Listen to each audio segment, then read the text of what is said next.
والصلاة والسلام على عباده المصطفى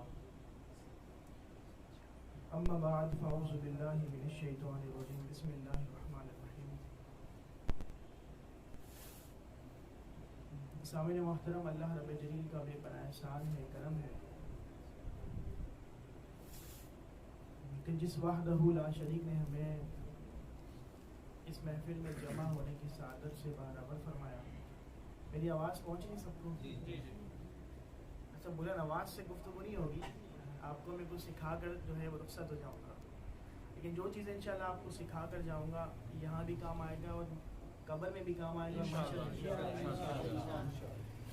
حضرت سلیمان علیہ السلام کے بارے میں آتا ہے کہ آپ اللہ کے برگزیدہ نبی ہیں، اور آپ کی شان و عظمت کا معاملہ یہ ہے کہ آپ کو اللہ نے حکومت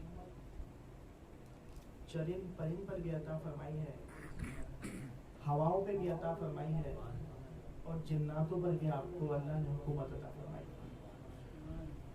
تو ایک دفعہ آپ کی خدمت میں ایک شخص حاضر ہوا اور آپ کے اس جلال اور رتبے کو دیکھ کر اس شخص نے کہا سبحان اللہ.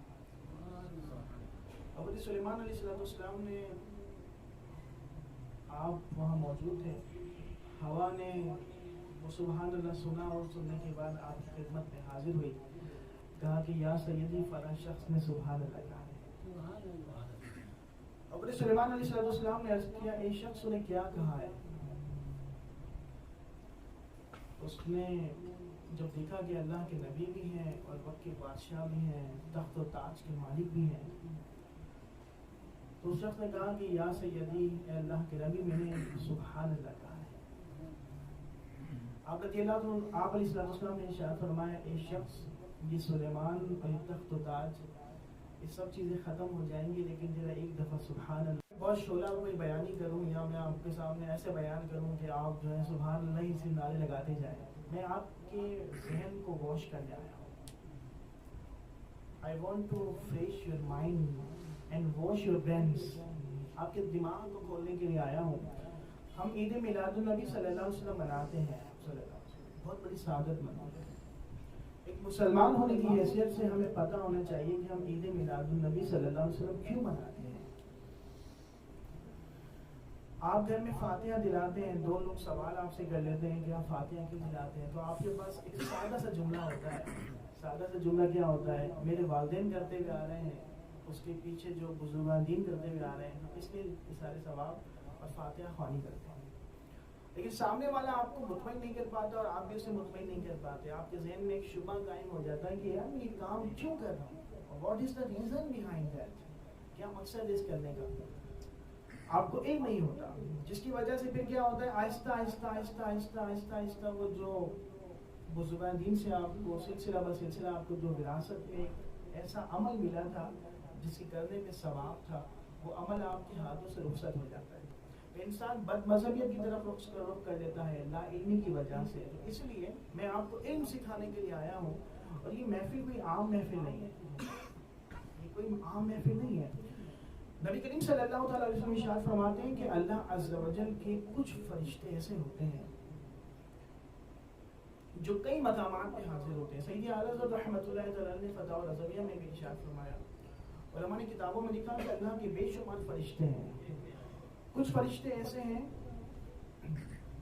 جن کا کام جو ہے وہ روح قبض کرنا ہے. کچھ فرشتے ایسے ہیں جن کا کام جو ہے وہ رزق پہنچانا ہے. کچھ فرشتے ایسے ہیں جن کا کام نیند برسانا ہے. اور کچھ فرشتے ایسے ہیں جن کا کام حضور صلی اللہ علیہ وسلم کی خدمت میں حاضری دینا ہے. اور کچھ فرشتے ایسے ہیں جو ان محفلوں میں حاضر ہوتے ہیں جہاں پہ اللہ اور اس کے رسول کا ذکر ہوتا ہے. مشکات شریف کی حدیث مبارکہ میں آپ کو سنا رہا ہوں. نبی کریم صلی اللہ علیہ وسلم ارشاد فرماتے ہیں کہ اللہ عز و جل کی بارگاہ میں فرشتوں کی حاضری ہوتی ہے. فرشتے اللہ عز و جل کی بارگاہ میں حاضر ہوتے ہیں اور فرشتے عرض کرتے ہیں اللہ عز و جل میں وہاں گیا وہاں گیا وہاں گیا. اللہ تو سبھی جانتا ہے. کچھ فرشتے کہتے ہیں اللہ عز و جل میں وہاں گیا جہاں پر تیرے حبیب کا ذکر خیر ہو رہا ہے. اللہ فرماتے ہیں فرشتوں لکھ لو میں نے سب کو بخش دیا.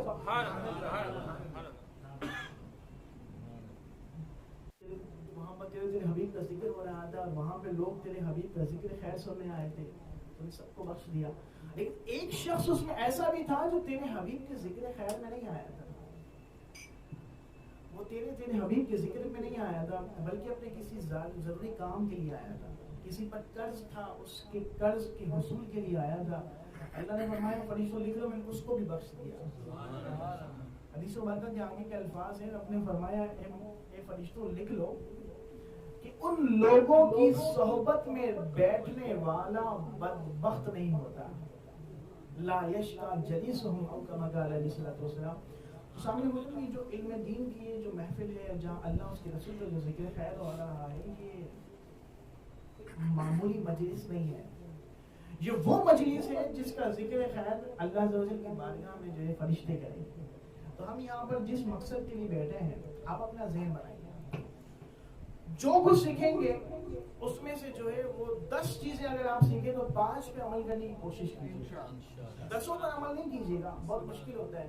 ایک بزرگ رضی اللہ عنہ ارشاد فرماتے ہیں کہ میں نے تقریباً 70,000 حدیث مبارکہ پڑھی, اور 70,000 حدیث مبارکہ کے اندر سے میں نے صرف ایک حدیث مبارکہ کا انتخاب کیا, ایک حدیث, اور اسی پر آج تک عمل کر رہا ہوں. حدیث مبارکہ کا مفہوم یہ ہے جتنا دنیا میں رہنا ہے اس کی اتنی کوشش کی جائے, اور جتنا آخرت میں رہنا ہے اس کی اتنی کوشش کی جائے.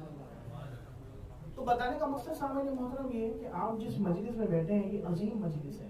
عید میلاد النبی صلی اللہ علیہ وسلم کی محفل عظیم محفل ہے. علماء فرماتے ہیں جس علاقے میں, جس محلے میں میلاد شریف کی محفل ہو تو اس علاقے پر پورے سال رحمت اور سکون کی بارش ہوتی ہے. اس گھر کے اوپر جو ہے وہ رحمت اور سکون کی بارش ہوتی ہے. اس گھر کے اندر رزق کی فراوانی ہوتی ہے.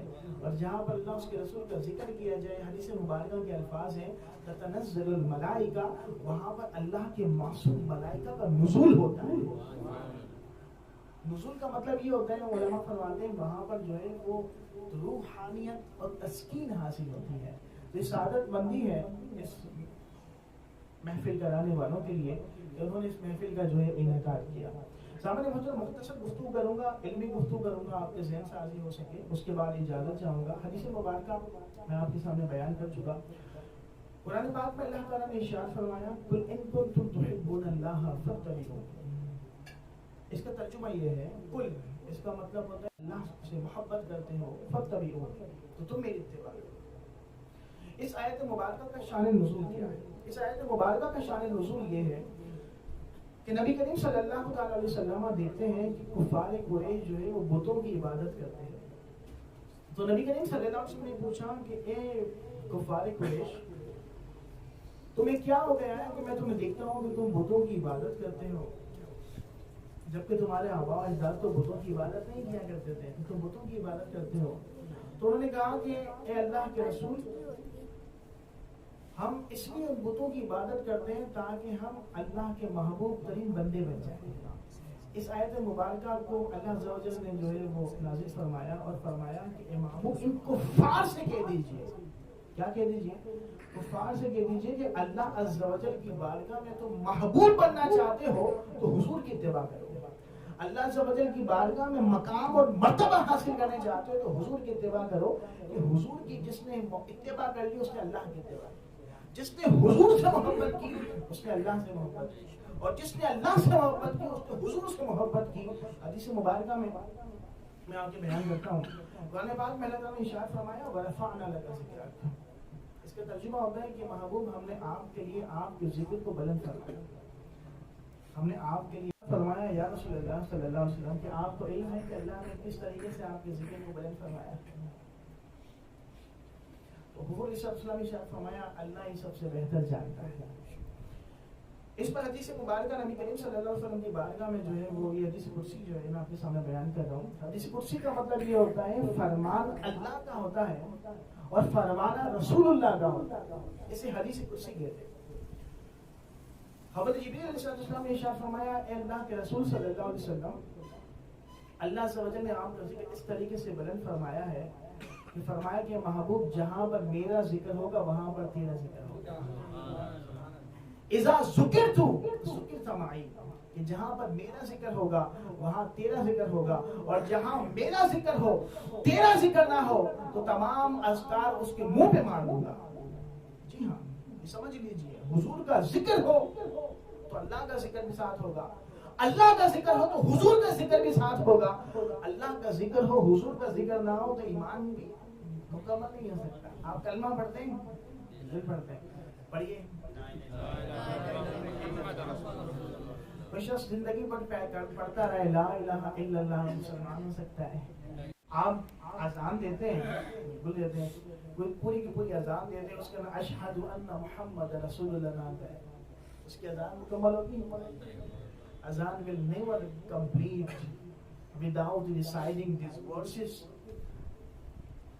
Ashhadu anna Muhammad Rasulullah.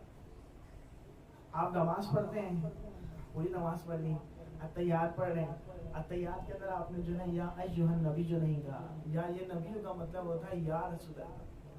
کوئی آپ سے کہے کہ یا رسول اللہ کہنا منع ہے, تو آپ اس سے کہیں کہ نماز کے اندر پھر یا ایھا النبی بھی نہیں پڑھا کریں. یا ایھا النبی کا مطلب ہوتا ہے یا رسول اللہ. آپ پوری نماز پڑھ چکے ہیں, آپ سب کچھ کر چکے ہیں, اللہ کی بارگاہ میں عرض کریں اللہ میں نے تو پوری سورہ فاتحہ پڑھی, تیرا نام لیا اللہ اکبر, ہاتھ باندھ لیا, سورہ فاتحہ پوری پڑھ لی, قرآن پاک کی سورت مبارکہ آپ نے پوری پڑھ لی, اس کے بعد آپ نے پوری سورت بھی ملا لی, آپ نے رکوع بھی کر لیا, سجود بھی کر لیا, تمام تر عبادت کی جو بھی فرائض تھے وہ سب کمپلیٹ کر لی ہے. آپ اتحیات پڑھ رہے ہیں, اس کا نہیں یا ایھا النبی نہیں پڑھا. اللہ فرمائے گا تیری نماز تیری عبادت سب میں تیرے منہ پہ مانتا ہوں, تو نے میرے محبوب کا نام لے لیا. کیوں؟ حدیث مبارکہ میں اللہ کے رسول صلی اللہ علیہ وسلم کی بارگاہ میں پیش کیا گیا کہ محبوب جہاں آپ کا ذکر نہ ہو تو عبادت قبول, جہاں پر اللہ کا ذکر ہوگا تو وہاں پر آپ کا بھی ذکر ہوگا, جہاں پر اللہ کا ذکر ہو اور اس محفلوں میں آپ کا ذکر نہ ہو تو اللہ وہ ذکر قبول نہیں کرتا. تو حضور علیہ الصلوۃ والسلام کا ذکر سب سے اولین ترجیح ہے, ایمان کی اصل حضور کا ذکر ہے. میں حدیث مبارکہ سے ریلیٹڈ جو ہے وہ ایک چیز آپ کو بتا کے اپنے چند سوالات جو عید میلاد النبی علیہ السلام کے حوالے سے پیش کی جاتے ہیں کہ حضور علیہ الصلوۃ والسلام کا مقام اور آپ علیہ الصلوۃ والسلام کے لیے جو کلمات ادا کیے جاتے ہیں وہ اتنے آسان نہیں ہوتے. اس کا مقام اللہ کی بارگاہ میں بہت بلند و بالا ہوتا ہے. امام نبہانی رحمۃ اللہ علیہ ارشاد فرماتے ہیں کہ اللہ عز و جل نے انسان جو دنیا کے اندر ہے ان کی تعداد ایک ریسرچ کے مطابق 7 ارب تعداد ہے. کتنی تعداد ہے؟ آپ فرماتے ہیں کہ اس دنیا کے اندر جو 7 ارب لوگ ہیں اس سے 10 گنا زیادہ تعداد اللہ عز و جل نے اس روئے زمین کے اوپر جو چرند پرند ہیں وہ 10 گنا اللہ عز و جل نے زیادہ پیدا کیا ہے. کتنی تعداد ہوگی؟ 7 کو آپ ملٹیپلائی کریں 10 سے 70 ارب, تو 70 ارب 10 گنا زیادہ اللہ عز و جل نے جو سمندر کے اندر مچھلیاں ہیں جو جانور ہیں ان کو 10 گنا آپ اللہ عز و جل نے زیادہ پیدا کیا. تو کتنے ہو گئے؟ 700 ارب. 17 ملٹیپلائی بائی 10 تو 700 ارب ہو گئے. پھر فرماتے ہیں کہ اللہ عز و جل اسی طریقے سے جو ہے وہ پہلے جس زمین پر ہم موجود ہیں وہاں پر اللہ عز و جل نے اس سے 10 گنا زیادہ جو ہے وہ فرشتوں کو پیدا فرمایا. کتنے ہو گئے؟ 7 ہمارا رب. پھر فرماتے ہیں اسی طریقے سے جو ہے وہ پہلے آسمان کے اوپر 10 گنا, اس سے اوپر 10 گنا, 7 آسمان تک اللہ عز و جل نے جو ہے وہ 10 گنا جو ہے وہ اس طریقے سے جو ہے وہ ملائکہ کو پیدا کیا. کاؤنٹ کر سکتے ہیں؟ انکاؤنٹیبل. آخری آسمان پہ اگر دیکھیں 7ویں آسمان پر تو 10 گنا کو اگر ملٹیپلائی کریں تو انکاؤنٹیبل جو ہے وہ تعداد بنتی ہے. سوال ہوتا ہے کہ اللہ عز و جل اتنی زیادہ مخلوق, اتنے زیادہ فرشتے کیوں بنائے؟ تو قرآن مجید میں ارشاد فرمایا اللہ عز و جل اس لیے تمام کو بنایا ہے کہ تاکہ یہ میرے محبوب علیہ السلام پر درود پاک پڑھیں. میرے آقا علیہ السلام پر درود پاک پڑھیں. اور قرآن مجید کی آیت مبارکہ ہے ان اللہ وملائکتہ یصلون علی النبی. کمال جائیے, قربان جائیے کہ اللہ عز و جل کے درود و سلام بھیجتا ہے اور یہ امت بھی جو ہے اس کو بھی ساتھ دیتے ہیں. آپ کی پریشانیاں حل ہوتی ہیں, آپ مسائل میں مبتلا ہیں, درود پاک پڑھنے کا معاملہ. آپ کے ساتھ بے روزگاری وابستہ ہے, آپ درود پاک پڑھنے کا معمول بنا لیجیے. درود پاک پڑھنا کوئی معمولی بات نہیں ہے. ذرا غور کیجیے گا, ہمارے پاس سوشل میڈیا پر بہت سارا ٹائم ہوتا ہے. فیس بک پہ ہم بیٹھ جاتے ہیں تو بیٹھتے رہتے ہیں, واٹس ایپ بار بار کھول رہے ہوتے ہیں, ٹویٹر اکاؤنٹ بار بار چیک کر رہے ہوتے ہیں, گوگل, انٹرنیٹ, یوٹیوب پر جو ہے وہ بکواسات, خرافات اور کیا کچھ ہم اپنی زندگی کے اوقات کو ضائع نہیں کر رہے ہوتے ہیں. لیکن آپ ذرا غور کیجئے, ہمیں درود پاک پڑھنے کی سعادت نہیں آ رہی. بزرگان دن فرماتے ہیں کہ جب انسان گناہ کرتا ہے تو اللہ عز و جل اسے رزق نہیں چھین لیتا, اللہ عز و جل اسے عبادت ہی چھین لیتا ہے. آپ ذرا غور کیجئے, کچھ لوگ ایسے ہوں گے جو مسجد میں جو ہے نماز پڑھنے نہیں آتے, گھر میں نماز پڑھ لیتے ہیں. کیوں؟ Have you asked yourself, کبھی آپ نے اپنے آپ سے پوچھا؟ نہیں پوچھا. کیونکہ کوئی کبھی سوچے گا آپ نے کون سا ایسا گناہ کیا ہے جس کی وجہ سے اللہ نے آپ کو مسجد میں آنے کے لیے جو ہے وہ اجازت نہیں دی. آپ جمعۃ المبارک 40 صف میں پڑھا کرتے تھے, آج آپ جمعۃ المبارک کے لیے آخری کے اندر جو ہے وہ آتے ہیں کہ امام صاحب کی جمعہ کی نماز پہلی رکعت کھڑی ہونے والی ہے. ذرا غور کیجیے گا, جب تک آپ عبادت کے اندر آپ کے دل میں حلاوت پیدا ہوتی تھی, آج آپ کے دل میں عبادت میں حلاوت نہیں ہے. اپنے آپ سے سوال کیجیے گا. کل تک آپ گانے کی آواز سن کر استغفر اللہ پڑھا کرتے تھے, آج اپنے گھر میں جو گانے بجاتے ہیں, اپنے آپ سے سوال کیجیے گا. کل تک آپ گندگی برائی دیکھتے ہوئے جو ہے وہ اپنی آنکھیں بند کر لیا کرتے تھے, آج آپ فلمیں ڈرامے اور کیا کچھ نہیں دیکھ رہے ہوتے. اپنے آپ سے سوال کیجیے. آپ آج کیا کچھ نہیں کر رہے ہوتے ہیں, اپنے آپ سے سوال ضرور کیجیے گا. کیوں؟ اس کے پیچھے ریزن یہ ہے کہ انسان کچھ اعمال ایسے کر چکا ہوتا ہے جس کی وجہ سے اس کو اللہ عز و جل کی نیکیوں کی توفیق اس اللہ کی طرف سے مل نہیں رہی. اس کے پیچھے علماء فرماتے ہیں گناہ ہوتے ہیں. حدیث مبارکہ میں نبی کریم صلی اللہ علیہ وسلم نے ارشاد فرمایا, انسان گناہ کرتا ہے تو اس کے دل پر ایک سیاہ نقطہ ڈال دیا جاتا ہے. امام غزالی فرماتے ہیں رضی اللہ عنہ کہ وہ جب گناہ کرتا رہتا ہے تو وہ چھوٹا سا سیاہ نقطہ جو ہے وہ بڑا ہو جاتا ہے, اور بڑا ہونے کے بعد اس کا دل سیاہی میں غرق ہو جاتا ہے. اب سوال ہوتا ہے کہ ان لوگوں کو کیسے پہچانے جن کا دل سیاہ ہو چکا ہو. تو امام غزالی خود رضی اللہ عنہ ارشاد فرماتے ہیں اس کے بارے میں کہ جن لوگوں کو دین کی دعوت دی جائے, نماز کی دعوت دی جائے, اللہ کے دین کی طرف بلایا جائے, وہ دین کی طرف نہ آئے تو سمجھ لو کہ ان کا دل جو ہے وہ تاریکی کے اندر جو ہے وہ مبتلا ہو چکا ہے. امام غزالی خود فرماتے ہیں کہ ان کے دل کو اگر تاریکی سے نکالنا ہو تو کیا کیا جائے. فرماتے ہیں الا بذکر اللہ تطمئن القلوب, تو ان کو چاہیے کہ وہ اللہ کا خوب ذکر کریں. کوئی چیز کسی چیز کو زنگ لگ جاتا ہے تو زنگ ہٹانے کے لیے کچھ کیمیکلز آتے ہیں, وہ کیمیکلز ہی ان کو ہٹا سکتے ہیں. اور زنگ ہٹانے کے لیے پانی ماریں گے تو زنگ نہیں ہٹے گا, بلکہ ممکنہ طور پہ اس پہ اور زنگ لگ جائے گا. تو علماء نے تدبیر بھی آپ کو بتا دی ہے کہ آپ نے اس قلب کو طہارت دینی ہے, اس کو جلا بخشنی ہے, تو اللہ کا ذکر کرنا پڑے گا. اللہ کے ذکر کے بے شمار طریقے ہوتے ہیں. علم دین کی مجلس یہ اللہ کا ذکر ہے, قرآن پاک کو پڑھنا یہ اللہ کا ذکر ہے, مسجد میں حاضر ہونا یہ اللہ کا ذکر ہے, اور مسجد میں حاضر ہو کر عبادت میں دل لگنا یہ اللہ کی سب سے بڑی توفیق ہے. عبادت کرنا کمال نہیں ہے, عبادت کرتے کرنے کے ساتھ ساتھ اس کے اندر عبادت کی حلاوت ملنا یہ بہت بڑی کمال کی بات ہوتی ہے. ہم عبادت تو کر لیتے ہیں, ہمارا آج کل معاملہ یہ ہے کہ نماز پڑھتے ہیں تو ہمارا ایک پریکٹیکل جو ہے نا وہ ہے, ایک فارمل ایک طریقے گا رہے آتے نماز پڑھتے چلے جاتے ہیں. لیکن کبھی غور کیجیے گا قرآن پاک کی آیت مبارکہ ہے ان الصلاۃ تنہی عن الفحشاء والمنکر, نماز بے حیائی اور بری باتوں سے روکتی ہے. لیکن غور کیجیے گا ہمارے بہت بڑی تعداد ہے وہ نماز پڑھتی ہے لیکن جا کر جو ہے وہ دھوکے اور کے ساتھ ملاوٹ والا مال بیچ رہی ہوتی ہے, جھوٹ بول کر مال بیچ رہے ہوتے ہیں, اور جھوٹ اور سچ کے مابین جو ہے وہ کئی تمیز ہی نہیں ہوتی ہے, حلال و حرام کے مابین کوئی تمیز ہی نہیں ہوتی ہے. یہ ہمارا جو ہے وہ کردار بن چکا ہے. تو سامعین محترم, آج جس محفل کا انعقاد کیا ہے بہت بڑی سعادت مندی ہے. اپنی اصلاح کے لیے اپنا ذہن بنائیے, اللہ کے دین کی طرف آئیے. اللہ کا دین آپ کو پکار ہے, یہ وقت واپس لوٹ کر نہیں آئے. کوئی سوچے کہ مفتی صاحب ہمیں ڈرانے آئے ہیں, میں آپ کو ڈرانے نہیں آیا, میں آپ کو بتانے آیا ہوں. ڈرانے تو جو ہے وہ انبیاء علیہ السلام آتے تھے, اور انہی کے پیغام کو ہم آگے بڑھانے کی سعادت ہم جیسے گناہگاروں کو اللہ نے عطا فرمائی ہے. اپنی اصلاح فرمائیے. انسان اس وقت تک کامیاب نہیں ہو سکتا جب تک اپنے آپ کی اصلاح نہ کرے. ہم سوچتے ہیں کہ ہمارا پڑوسی نمازی بن جائے, بھائی نمازی بن جائے, فلاں نمازی بن جائے, فلاں ایک کام کر لے. اس وقت تک اصلاح نہیں ہوگی جب تک آپ اپنی ذاتی اصلاح نہ کریں, اپنی ذاتی اصلاح نہ کر لیں.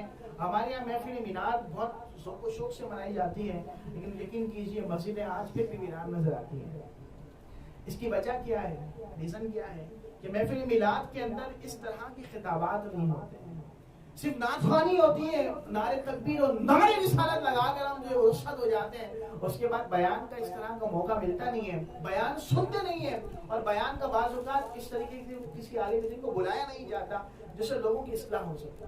آپ یقین کیجئے کہ آپ کی اس محفل کی وجہ سے ایک شخص کی بھی اصلاح ہو گئی تو کل بروز معاشر تمام اعمال جو اس محفل میں ہوئے ہیں اس سے بڑھ کر وہ عمل ہوگا، کیونکہ علم دین کی مجلس جو ہے وہ اللہ کی بارگاہ میں سب سے عظیم محفل ہوتی ہے، سب سے عظیم مجلس ہوتی ہے۔ حضور صلی اللہ علیہ وسلم کی خدمت میں صحابی رسول حاضر ہوئے، حضور صلی اللہ علیہ وسلم کے علم دین کی مجلس میں جا کے بیٹھ جاؤ، صحابی رسول جو ہے وہ علم دین کی مجلس میں بیٹھتے ہیں تو ان کا انتقال ہو جاتا ہے۔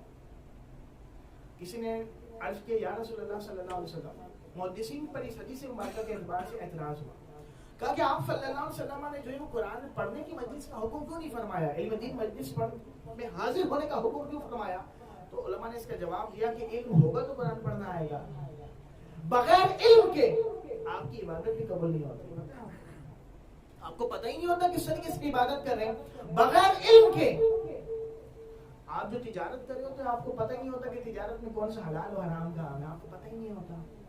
آپ بہت سارے کام سمجھ رہے ہوتے ہیں کہ میں نے داڑھی رکھ لی، امامہ پہن لیا اور مسجد کی پہلی صف میں کھڑے ہو کے نماز پڑھتا ہوں، سعادت مندی ہے، لیکن علم دین سیکھنا آپ پر فرض ہے۔ سن لیجیے، علم دین سیکھنا، علم سیکھنا مسلمان ہونے کی حیثیت سے جن کا آپ کے وقت کے اعتبار سے کچھ ضروری مسائل ہوتے ہیں ان کا سیکھنا فرض ہوتا ہے، تو انشاءاللہ علم دین بھی سیکھیں گے کہ انشاءاللہ یہ فرما لیجیے، یہ بھی ایک مسئلہ ہے، آپ نے انشاءاللہ تو کہیے اور دل میں نیت نہیں تھی تو مفتی صاحب ارادہ کرا کے گئے تھے، تو نیت دل میں کر لیں، یہ نیت پر آپ کو ثواب ملے گا۔ میں آپ سے کوئی بلند عید میلاد النبی صلی اللہ علیہ وسلم منانا یہ مسلمانوں کا طریقہ کار ہے۔ لوگ کہتے ہیں کہ عید کیوں مناتے ہو، جشن کیوں مناتے ہو، اپنے نبی کا جشن کیوں مناتے ہو؟ ہم نے کہا ہم تو اپنے نبی کا جشن منائیں گے، اور ہمارے نبی تو زندہ ہیں، جن کا جو زندہ ہوتے ہیں انہیں کا جشن مناتے ہیں۔ حدیث مبارکہ کے الفاظ ہیں، نبی کریم صلی اللہ علیہ وسلم نے ارشاد فرمایا کہ اللہ کے جو انبیاء ہوتے ہیں وہ زندہ ہوتے ہیں، قبروں میں زندہ ہوتے ہیں، ان کو جو ہے وہ مٹی تک ان کو جو نقصان نہیں پہنچاتی۔ سید عالم رحمۃ اللہ ارشاد فرماتے ہیں کہ انبیاء علیہ السلام جس طریقے سے انسان زندہ ہوتے ہیں، انبیاء علیہ السلام اسی طریقے سے اپنی قبروں میں زندہ ہیں، جہاں چاہتے ہیں چلے جاتے ہیں، جو آپ کو تناول فرمانا ہوتا ہے تناول فرما لیتے ہیں، اور انبیاء علیہ السلام اپنی قبروں میں زندہ ہیں۔ یہ مسلمانوں کا مسلم عقیدہ ہے، انبیاء علیہ السلام قبروں میں زندہ ہیں، ہمارے نبی صلی اللہ علیہ وسلم قبروں میں زندہ ہے۔ حضرت فرماتے ہیں تو زندہ ہے واللہ، تو زندہ ہے واللہ، میری جشن عالم سے چھپ جانے والا۔ آج بھی حضور صلی اللہ علیہ وسلم کا دیدار جو ہے مومنین کو نصیب ہو رہا ہوتا ہے، لیکن ان کی نگاہیں دیکھ نہیں پاتی ہیں۔ آج بھی ان کے جلوے عام ہیں، لیکن ان کا دیدار جو ہے وہ ان لوگوں کو ہوتا ہے جو اس مقام اور منزل پر پہنچے ہوتے ہیں۔ سامنے محترم میں آپ کی اصلاح کرنے کے لیے آیا ہوں یہاں پر عید میلاد النبی صلی اللہ علیہ وسلم۔ اعتراض ہوتا ہے کہ عید میلاد النبی صلی اللہ علیہ وسلم منانا جو ہے وہ درست نہیں ہے۔ کیوں درست نہیں ہے؟ اس لیے درست نہیں ہے کہ یہ صحابہ کرام علیہ رضوان کے زمانے میں نہیں ہوتا تھا، اس سے پہلے کبھی نہیں ہوتا، تو آپ کیوں مناتے ہیں؟ تو میں آپ کو بتاتا چلوں کہ عید میلاد النبی حقیقت میں ہے کیا چیز؟ عید میلاد النبی صلی اللہ علیہ وسلم حقیقت میں ہے کیا چیز؟ عید میلاد النبی صلی اللہ علیہ وسلم چند چیزوں کا مرکب ہے۔ پہلی بات، عید میلاد النبی صلی اللہ علیہ وسلم جشن عید میلاد النبی جو 12 ربیع الاول کو مناتے ہیں، اس میں پہلی بات یہ ہوتی ہے کہ ہم اس میں اللہ کے رسول صلی اللہ علیہ وسلم کی سیرت مبارکہ بیان کرتے ہیں۔ پہلی بات فرمائی آپ نے امت مسلمہ پر احسان کیا، ہم یہ بیان کرتے ہیں۔ پہلی چیز، کیا حضور علیہ السلام کی سیرت مبارکہ بیان کرنا منع ہو سکتا ہے؟ میں آپ کو ایک جملہ بیان کر کے جاؤں گا انشاءاللہ، اپنے پلے سے باندھ لیجئے۔ آپ کے پاس بڑے سے بڑا مولوی آ جائے، جبہ کبہ شبہ کے اندر، بڑے بڑے دستار کے اندر، اگر آپ سے کہیں کہ عید میلاد النبی صلی اللہ علیہ وسلم منانا گناہ ہے، ناجائز اور بدعت ہے، تو آپ اسے ایک چھوٹا سا سوال کیجیے گا، آپ جواب نہیں دیجیے گا۔ Just you have to ask one question, not respond۔ آپ نے جواب نہیں دینا، ایک سوال کرنا ہے۔ سوال یہ کرنا ہے قرآن کی کون سی آیت اور کون سی حدیث مبارکہ میں لکھا ہوا ہے کہ عید میلاد النبی صلی اللہ علیہ وسلم منانا جو ہے گناہ یا بدعت ہے؟ آپ میری بات لکھ لیجئے. میں ایک مفتی ہوں الحمدللہ، ایک عالم دین ہوں. میں آپ کے سامنے جو چیز بیان کر رہا ہوں آپ کے پاس وہ علم نہیں ہے. آپ اس سے یہ سوال کریں گے وہ آپ کو قیامت تک جواب نہیں دے پائے گا. آپ اس سے سوال کریں گے کہاں منع لکھا ہوا ہے. جس چیز کو اللہ اس کے رسول نے حرام فرما دیا وہ قرآن پاک اور حدیث مبارکہ میں موجود ہے، اور جس چیز کو حلال فرمایا وہ بھی قرآن و حدیث میں موجود ہے. میں آپ کو ایک اصولی بات بیان کر کے جا رہا ہوں. جس چیز کے بارے میں اللہ اور جس کے بارے میں سکوت اختیار فرمایا وہ مسلمانوں کے لیے. ٹماٹر کا ذکر قرآن پاک میں ہے، بھنڈی ترئی قرآن پاک میں سکوت اختیار فرمایا. اس مائک کا ذکر قرآن پاک میں ہے. صحابہ کرام علیہ رضوان کے دور میں تو نہیں ہوا کرتا تھا. موبائل آپ کے سامنے نہیں ہوا کرتا تھا. یہ پنکھے آپ کے سامنے نہیں ہوا کرتا تھا. بلکہ جو اعتراض کرتا ہے وہ خود بھی حضور کے زمانے میں نہیں ہوا کرتا. وہ سب سے بڑا بدعتی خود ہے. تو بتانے کا مقصد یہ ہے کہ یہ اصولی بات یاد رکھیں کہ جو چیز پہلے نہ ہو بعد میں آ جائے تو وہ گناہ ہوتا ہے. ایسا نہیں ہے، بلکہ اسلام کا دار و مدار اس چیز پر ہے کہ جس چیز کو اللہ اس کے رسول نے حلال فرمایا اور حرام فرمایا وہاں پر ہم فل اسٹاپ. اس کے علاوہ حضور علیہ السلام اور اللہ اس کے رسول نے سکوت اختیار فرمایا، خاموشی اختیار فرمائی. وہ اسلام میں وہ چیز کیا ہوتی ہے؟ وہ جائز ہوتی ہے. ایک بات. دوسری بات یہ ہوتی ہے کہ بدعت کسے کہتے ہیں آپ سمجھ لیجیے. بدعت کی دو قسمیں ہوتی ہیں. جس کو ہم بدعت کہتے ہیں، جو جسے بدعت سیئہ کہتے ہیں، ایک قسم ہوتی ہے. دوسری قسم ہوتی ہے بدعت حسنہ. بدعت سیئہ کا مطلب ہوتا ہے کہ جو چیز خلاف سنت ہو اسے بدعت سیئہ کہتے ہیں. یعنی جو چیز سنت کے خلاف ہو اسے کیا کہتے ہیں؟ بدعت سیئہ. یہ اصولی بات سمجھ لیجیے. جو سنت کے خلاف نہ ہو وہ بدعت سیئہ نہیں ہو سکتی، بدعت حسنہ ہو سکتی ہے. بدعت حسنہ ہو سکتی ہے. اسلام میں بدعت حسنہ پر ثواب ہے اور بدعت سیئہ کے اوپر عمل کرنے کے اوپر گناہ ہوتا ہے. ٹھیک ہے. بدعت سیئہ کی میں آپ کو تعریف آپ کو بتا دی. اس کے میں کچھ ایگزامپل بتا دوں آپ کے ذہن میں قیامت تک انشاءاللہ جب تک آپ زندہ اللہ نے چاہا تو یاد ہوگا. جمعہ المبارک کے اندر جو خطبہ دیا جاتا ہے، امام صاحب کھڑے ہوتے ہیں ممبر کے اوپر. میں کھڑا ہوتا ہوں الحمدللہ، سعادت ملتی ہے. تو عربی کے اندر خطبہ دیتے ہیں، اردو میں خطبہ. جو اردو میں خطبہ دے گا تو وہ خلاف سنت کام کرے گا تو اسے کہیں گے بدعت سیئہ. ٹھیک ہے. داڑھی رکھنا سنت مبارکہ ہے، جو داڑھی نہ رکھے وہ بدعت سیئہ ہو گئی. ٹھیک ہے. یہ بدعت سیئہ ہو گئی. بدعت حسنہ کسے کہتے ہیں؟ وہ عمل جس کو کیا جائے وہ سنت کے خلاف نہ وہ بدعت حسنہ کہلاتی ہے. جسے مثال کے طور پر حضرت عمر فاروق اعظم رضی اللہ عنہ کے زمانے مبارک کے اندر جو ہے وہ تراویح کی جماعت ہو رہی تھی. تو حضرت عمر فاروق اعظم رضی اللہ تعالیٰ عنہ تشریف لائے اور فرمایا نعمت هذه البدعۃ، کیا ہی اچھی بدعت ہے، کیا ہی اچھی بدعت ہے. تو پتہ چلا کہ مسلمان جو کام کرتے ہیں وہ بدعت سیئہ نہیں ہے بلکہ بدعت حسنہ ہے، اور اس کی ممانعت قرآن و حدیث میں نہیں ہے، اور بلکہ یہ عمل کرنا ہی تو مسلمانوں کا طریقہ ہے اور مومنین کا طریقہ ہے کہ حضور علیہ السلام کی آمد پر ہم خوشی مناتے ہیں. حضور کی آمد پر کیا مناتے ہیں؟ اور خوشی کس نے منائی مجھے بتائیے. خوشی مسلمان مناتے ہیں اور غم کس نے منایا؟ شیطان نے. حضور تشریف لائے تو غم شیطان نے منایا. آج بھی جو حضور کی آمد کی خوشی میں خوشی مناتے ہیں تو سمجھ جائیں کہ یہ مومنین ہیں، اور جو خوشی نہیں مناتے سمجھ لیں کہ شیطان کے طریقہ کار پر ہے. اللہ سبحانہ نے آپ صلی اللہ علیہ وسلم کو نعمت بنا کر ہم پر بھیجا. حضور صلی اللہ علیہ وسلم سے بڑھ کر کوئی نعمت ہو سکتا ہے؟ کوئی چیز ہو سکتی ہے حضور سے بڑھ کر؟ میں حدیث سناتا ہوں آپ کو. اللہ سبحانہ یہ حدیث قدسی ہے، حدیث مبارکہ میں آتا ہے کہ محبوب آپ نہ ہوتے تو میں اس پوری دنیا کو نہ بناتا. تو پتہ چلا حضور وجہ تخلیق کائنات ہے. حضور وجہ تخلیق کائنات ہے. ایک اور حدیث مبارکہ میں آتا ہے حضور صلی اللہ علیہ وسلم نے ارشاد فرمایا، حدیث قدسی ہے کہ محبوب آپ نہ ہوتے تو میں اپنا خدا ہونا بھی ظاہر نہیں فرماتا. تو پتہ چلا کہ حضور ہے. تو پتہ چلا کہ اللہ عز و جل کی ذات مبارکہ ہے. ہمیں حضور نے بتایا اللہ عز و جل کی ذات مبارکہ ہے. آپ ملاقات کر کے ہیں تو پتہ چلا حضور تمام نعمتوں میں سب سے عظیم نعمت ہے. کہیے سبحان اللہ. حضرت عیسیٰ علیہ السلام نے اللہ عز و جل کی بارگاہ میں عرض کیا، اے اللہ آسمان سے ہمارے لیے جو ہے وہ دسترخوان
عید کا دن ہو جائے. کیا ہو جائے؟ ایک خوان نعمت اتر رہی ہے, اسے ہم کہتے ہیں عید کا دن. اعتراض ہوتا ہے نا کہ آپ عید کیوں کہتے ہیں؟ ہم کہتے ہیں عید کا مطلب ہوتا ہے خوشی کا دن. عاد یعود سے ہے, اس کا مطلب لوٹ کے آنا, اور یہ عید کا دن کا مطلب ہوتا ہے خوشی کا دن. حضرت عیسیٰ علیہ السلام کی پاس اللہ عز و جل نے خوان بھیجا, اتارا, تو فرمایا کہ یہ عید کا دن ہو جائے گا ہمارے اگلے والوں کے لیے اور پچھلے والوں کے لیے. تو میرے آقا صلی اللہ علیہ وسلم وہ تو جان نعمت ہے, آپ کے اترنے پر ہم عید کا دن نہیں کہیں گے. علماء فرماتے ہیں کہ لیلۃ القدر سے افضل وہ رات ہے جس میں حضور تشریف لائے. بولا کیوں؟ بولا کیوں؟ کہا کہ لیلۃ القدر وہ رات ہے جو رات حضور علیہ السلام کو عطا کی گئی, اور 12 ربیع الاول وہ رات ہے جس میں حضور خود تشریف لائے. تو شیخ محدث دہلوی رحمۃ اللہ علیہ فرماتے ہیں کہ جس میں حضور تشریف لائے وہ رات سب سے افضل ہوگی, یا جو چیز حضور کو دی گئی وہ سب سے افضل ہوگی. تو میرے آقا صلی اللہ علیہ وسلم تمام نعمتوں کی سب سے عظیم ترین جان ہے, سب سے عظیم ترین جو ہے وہ شخصیت حضور کی ذات ہے. حضور صلی اللہ علیہ وسلم سے بڑھ کر دنیا میں کوئی ذات مبارکہ نہیں ہے. تو سامنے محترم کیا پتہ چلا ہمیں؟ پہلی بات, ہم عید میلاد النبی صلی اللہ علیہ وسلم کی جو بات کرتے ہیں اس میں ہم پہلا کام کیا کرتے ہیں؟ آپ صلی اللہ علیہ وسلم کی سیرت مبارکہ بیان کرتے ہیں. اس میں نعوذ باللہ من ذالک کوئی گانے باجے فلمیں ڈرامے نہیں ہوتے, یہ گناہ کا کام ہے, اس میں یہ والے معاملات نہیں ہوتے. ایک بات. اس کے علاوہ ہم کیا کرتے ہیں؟ ہم الحمدللہ اپنے گھروں کے اندر جو درود خوانی کی محفل کا انعقاد کرتے ہیں, اس کے اندر درود شریف پڑھتے ہیں, یہ کام کرتے ہیں. تیسری بات, قرآن پاک کی تلاوت قرآن خوانی کر رہے ہوتے ہیں, یہ کام کر رہے ہوتے ہیں. یہ کام گناہ ہو سکتے ہیں, منع ہو سکتے ہیں. اسلام میں کام منع ہو سکتا ہے؟ نہیں ہو سکتا. اس کے علاوہ کیا کر رہے ہوتے ہیں؟ ہم اپنے گھروں کے اندر جو چراغاں کر رہے ہوتے ہیں, لائٹنگ لگا رہے ہوتے ہیں. اعتراض ہوتا ہے بھائی لائٹ کیوں لگاتے ہو؟ حضور کے زمانے میں تو لائٹنگ نہیں ہوتی تھی. تو میں نے کہا کہ بھائی لائٹنگ تو نہیں ہوتی, تم شادی میں بھی لائٹنگ کیوں لگاتے ہو؟ تو کہا ہم تو خوشی میں لگاتے ہیں. تو میں نے کہا یار شادی تمہارے لیے جو ہے خوشی کا دن ہے, تو میرے آقا صلی اللہ علیہ وسلم تشریف لائے تو خوشی کا دن نہیں ہوگا. ہمارے یہاں ولادت ہوتی ہے بچے کی تو خوشی مناتے ہیں. بھائی کیوں مناتے ہیں؟ اللہ نے نعمت عطا کی ہے. ارے حضور تو تمام نعمتوں کی جان ہے, جب حضور تو تمام نعمتوں کی جان ہے تو خوشی نہیں منائیں گے. بھائی شادی کے اندر جو ہے وہ آپ ہم سے اعتراض ہوتا ہے, یار آپ لوگ جلوس نکالتے ہیں تو وہاں پر خواتین بھی ہوتی ہیں, مرد بھی ہوتے ہیں, خواتین بھی ہوتے ہیں, تو آپ وہ تو گناہ کا کام ہے. تو ہم نے کہا خواتین نکلتی ہیں تو ان کا اپنا عمل ہے, علماء اہل سنت قطعاً منع کرتے ہیں کہ خواتین نہیں نکلیں گی. لیکن اگر خواتین نکلتی ہیں تو خواتین ذمہ دار ہوں گی. اس پر جشن عید میلاد النبی پر کوئی اثر نہیں پڑے گا. میں نے کہا بھائی شادی کرتے ہو؟ کہا بالکل کرتے ہیں. خواتین اور مرد اور عورت سارے کے سارے ایک ساتھ ہوتے ہیں, شادی کرنا ناجائز حرام ہوا؟ بولا نہیں. تو میں نے کہا شادی کرنا ناجائز تو حرام نہیں ہوا, تو حضور کی محفل کے اندر اگر وہ عمل کوئی کس طرح سے ہو جائے تو وہ عمل ناجائز ہوگا نا. عید میلاد النبی تو ناجائز نہیں ہوا. تو اسی طریقے سے اگر کوئی شادی کے اندر اس طریقے سے خرافات کرتا ہے تو وہ عمل ناجائز ہوگا. شادی کرنا ناجائز و حرام نہیں ہوگا. حضور کی سنت مبارکہ ہے صلی اللہ علیہ وسلم, حضور کی سنت مبارکہ ہے. سامنے محترم یہ چند چیزیں ہوتی ہیں جس کے اندر جو مسلمان عید میلاد النبی مناتے ہیں. مجھے بتائیے جو چند چیزیں میں نے آپ کے سامنے بیان کی ہیں, کیا یہ چیزیں غلط ہو سکتی ہیں؟ یہ جتنی بھی میں نے آپ کو چیزیں بتائی ہیں اس کی کوئی نہ کوئی دلیل قرآن و حدیث سے آپ کو ملے گی. اور ایک بات یاد رکھیے گا, حدیث مبارکہ میں اللہ کے رسول صلی اللہ علیہ وسلم فرمایا کہ ما رآہ المسلمون حسنا فهو عند اللہ حسن, کہ جس کو مسلمان اچھا جانے تو وہ عمل اللہ کی بارگاہ میں بھی اچھا ہی ہوتا ہے. ہم اس محفل میں بیٹھے ہوئے ہیں, اس محفل میں بیٹھے ہوئے الحمدللہ یہ سعادت اللہ نے ہمیں فرمائی. اس محفل کو کوئی غلط کہہ سکتا ہے؟ کیونکہ مسلمان اس کو ہمیشہ سے اچھے جانتے ہوئے آئے الحمدللہ. یہ سعادت مندی ہے. اللہ عز و جل نے ہمیں حضور کی جو نعمت عطا فرمائی ہے, باخدا یقین جانی ہے کہ آج جو ان کا ذکر خیر کرتے ہیں, جن کو یہ سعادت ملتی ہے, ان کا مقام دنیا میں بھی اعلیٰ اور انشاءاللہ قبر اور محشر میں بھی اعلیٰ ہوگا. جب قبر میں انشاءاللہ جائیں گے تو ہم سے سوال ہوگا من ربک ما دینک من ربک, پھر کہا جائے کرتا تھا تو کوئی شخص ہوگا وہ کہے گا یا رسول اللہ میں تو آپ پر درود پاک پڑھا کرتا تھا, میں تو آپ کی میلاد خوانی کیا کرتا تھا, آمد کی خوشی میں مثال ثواب کیا کرتا تھا. آپ کی آمد کی خوشی میں ہر ربیع الاول کے اوپر میں روزہ رکھا کرتا تھا. لیکن کچھ بدبخت ایسے بھی ہوں گے, کہیں گے یا رسول اللہ ہم آپ کا نام تو لیتے تھے لیکن جو آپ کی آمد پر خوشی مناتے تھے ہم ان کو مشرک اور بدعتی کہا کرتے تھے, تو ان کے لیے بھی دردناک انجام ہو سکتا ہے. اللہ ہم پر رحم و کرم فرمائے. سامنے محترم, بتانے کا مقصد یہ ہے کہ عید میلاد النبی صلی اللہ علیہ وسلم منانا یہ صرف پاکستان کا نہیں عمل, پوری دنیا کے اندر مسلمان یہ مناتے ہیں. پوری دنیا کے اندر اس کو منایا جاتا ہے. ان کے تمام طریقے منانے کے مختلف ہیں. سعودی عرب کے اندر بھی علماء مناتے ہیں, ترکی کے اندر مسلمان سنیوں کی بہت بڑی تعداد ہے الحمدللہ وہ مناتی ہے. بحرین, ایران میں بھی وہ سنی وہاں پہ موجود ہیں. دنیا کے بے شمار ممالک ایسے ہیں جہاں پر مسلمان عید میلاد النبی صلی اللہ علیہ وسلم مناتے آئے ہیں اور منا رہے ہیں. اور حضور صلی اللہ علیہ وسلم کا عید میلاد النبی صلی اللہ علیہ وسلم منانا یہ صحابہ کرام علیہ رضوان کا طریقہ کار ہے. یہاں تک کہ حضرت عیسیٰ علیہ السلام نے جو خبر دی کہ تمہارے پاس جو ہے وہ ایک شخصیت آئے گی جس کا نام ہوگا احمد. حضرت عیسیٰ علیہ السلام نے قرآن پاک کی آیت مبارکہ ہے جس میں آپ نے فرمایا کہ ایک شخصیت آئے گی جس کا نام ہوگا احمد. تو عید میلاد النبی میں کیا بنیاد ان کی چیزیں ہم جو ہے وہ علماء محفلوں کے اندر جو ہے وہ بیان فرماتے ہیں. سامنے مطلب اس کے علاوہ ایک پمفلیٹ جو ہے الحمدللہ کئی زمانہ طالب علمی کے اندر جو ہے وہ تحریر ہوا تھا. اس کے اندر جو ہے آپ کے جو سوالات ہوتے ہیں کہ 12 ربیع منانے کی شرعی حیثیت کیا ہے, 12 ربیع الاول جو ہے وہ کیوں مناتے ہیں, اس کے مختصراً چھوٹے چھوٹے سوالات ہیں اور اس کے مدلل میں جوابات اس کے اندر جو ہے الحمدللہ موجود ہیں. تو ایک محفل کے اختتام کے اوپر لنگر آپ کے لیے جو ہے یہ بھی پیش کیا جائے گا. آپ کی یہ ڈیوٹی ہے, آپ اس کو ضرور پڑھیے گا. آپ کچھ نہیں کیجیے گا, آپ یقین کیجیے اس کو ایک دفعہ پڑھ لیجیے گا. آپ کے ذہن میں جو سوالات ہیں یا جو لوگ اعتراض کرتے ہیں آپ ان کو کاؤنٹر بلاسٹ کر سکیں. کاؤنٹر بلاسٹ سمجھتے ہیں, آپ ان کو بہت محبت سے جواب دے سکیں. آپ سے کوئی سوال کرے گا تو آپ اس کو آسانی سے جواب دے سکیں گے. ہم سے یہ سوال پوچھا جاتا ہے کہ آپ حضور صلی اللہ علیہ وسلم کی ولادت جو 12 ربیع الاول کو ہے, نعوذ باللہ من ذالک, ایک سوال کیا جاتا ہے. یہ بات دوبارہ کر دوں, حضور صلی اللہ علیہ وسلم کی ولادت جو ہے وہ 12 ربیع الاول ہے الحمدللہ. کچھ لوگ اعتراض کرتے ہیں آپ کی وفات بھی 12 ربیع الاول ہے. اچھا, نعوذ باللہ من ذالک اعتراض کیا کرتے ہیں, کہتے ہیں کہ آپ جس دن ولادت ہوئی اسی دن وفات ہوئی. آپ خوشی مناتے ہیں, غم نہیں مناتے. خوشی مناتے, غم نہیں مناتے. تو پہلی بات تو ہم یہ کہتے ہیں کہ غم تو وہ منائے جس کے جو ہے وہ مر چکے ہیں, ہمارے نبی تو زندہ ہے. ہمارے نبی تو یہ تو ایک ایسے جواب نہیں. دوسری بات یہ ہے کہ اصول سمجھ لیجیے, اصول. غم منائیں گے تو شریعت کہے گا تو منائیں گے نا, اس کے علاوہ غم منانے کی اجازت نہیں ہے. اصول ہم پہلی بات تو یہ ہے کہ آپ صلی اللہ علیہ وسلم کی وفات, آپ صلی اللہ علیہ وسلم کا ظاہری پردہ فرمانا 12 ربیع الاول کو نہیں ہے. 12 ربیع کو آپ کی ولادت مبارکہ جو ہے وہ 12 ربیع الاول, یہ تحقیق ثابت ہے. آپ صلی اللہ علیہ وسلم 12 ربیع کو تشریف لائے.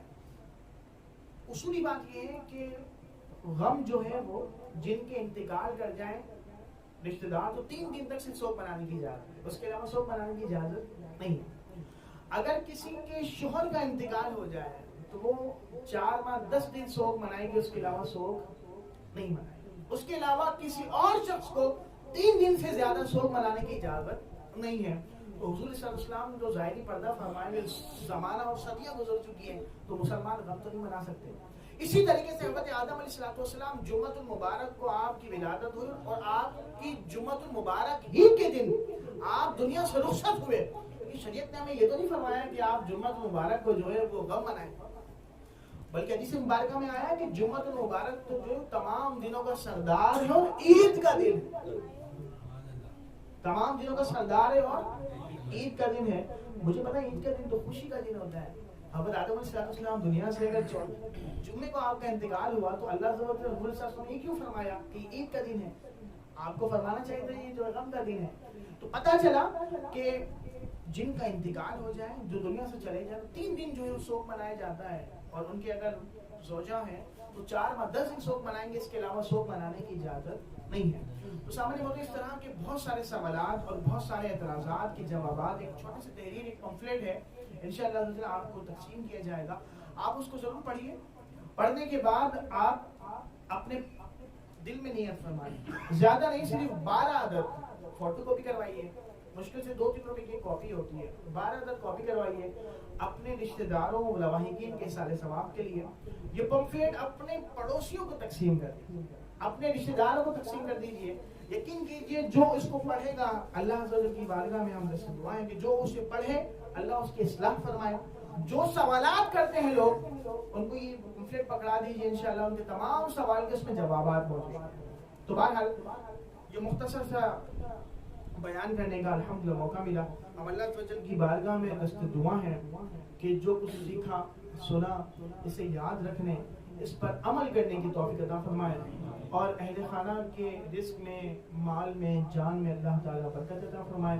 یہ محفلیں یقینی طور پر انعقاد کرنا سعادت مندی ہے، اور حضور صلی اللہ علیہ وسلم کی خاص توجہ ہوتی ہے جب یہ محفلیں جو ہے وہ انعقاد پذیر ہوتی ہیں. آپ یقین کیجئے ہم بھی اس طرح کی محفلیں کر سکتے ہیں اپنے گھروں میں انعقاد، لیکن ہمیں توفیق نہیں ملتی. وہ توفیق انہی لوگوں کو ملتی ہے جن پر خصوصی نگاہیں کرم ہوتا ہے. یہ کرم آج ان کے گھر پہ ہے. ضروری نہیں ہے کہ آپ بہت بڑا لنگر کریں، نہیں، آپ صرف اہل محبت سے اخلاص کے ساتھ آپ چند کھجوریں جو ہے وہ فاتحہ کر کے پیش کر دیجئے، ایک عدد پانی کا گلاس پیش کر دیجئے. انشاءاللہ عز و جل یہ محفل اللہ کے رسول کی بارگاہ میں اگر مقبول ہو جائے تو آپ کے لیے دنیا بھی اور آخرت بھی بہتر ہو جائے گی. اللہ عز و جل کی بارگاہ میں دست دعا ہے اللہ عز و جل ہم نے جو کچھ سیکھا سنا اس پر عمل کی توفیق عطا فرمائے، اور یہ ہمارا سنانا اور سیکھنا آخرت میں بخشش کا پروانہ ہمیں عطا کیا جائے، اور ہم تمام کے اللہ عز و جل مغفرت فرمائے. وآخر دعوانا ان الحمد للہ.